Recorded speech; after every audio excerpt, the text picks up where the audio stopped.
when decisions happen to us, and we know that they are not good decisions, God doesn't automatically swoop in and change them and make them right. But in that time, God is still present. And sometimes feeling that presence is enough. Knowing that God is with you, even when life is happening to you, sometimes that is enough.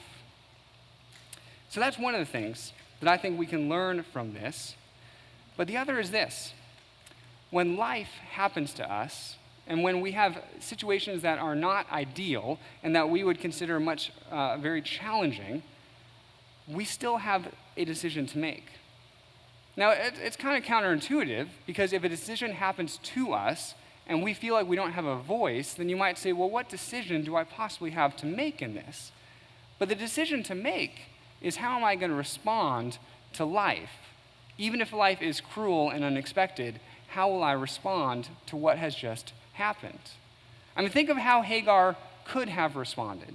She could have blamed Sarah and Abraham for the situation that she was put in. She could have been angry at her circumstances. She could have felt just defeated because life had happened to her. And for all we know, she felt all of these things.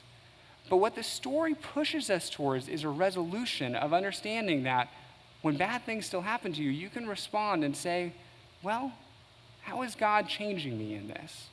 I mean, maybe the question should be less of, God, why did this happen to me? And more of, well, God, what are you doing in me through this? How are you going to take this situation and help me become more of a Christ follower through this situation? How are you changing me, even in the midst of what life is happening to me? And so we do get some sort of choice in all of this, and it's the choice to respond. In fact, I would encourage you in this moment, as we sit here on a Sunday morning, to think in your own life, what are examples of times when life has happened to you, and you would prefer that some situation did not happen. It was not ideal. It was not how you would have chose it. Maybe it's the example of, oh, I got transferred, and I would rather be here, but now I have to be there and figure out a new life.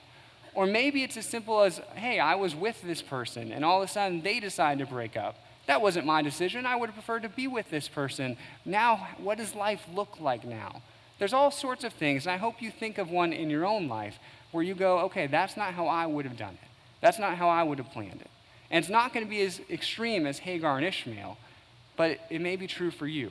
So think of, what is that in your life? And then wonder to yourself, how might God use that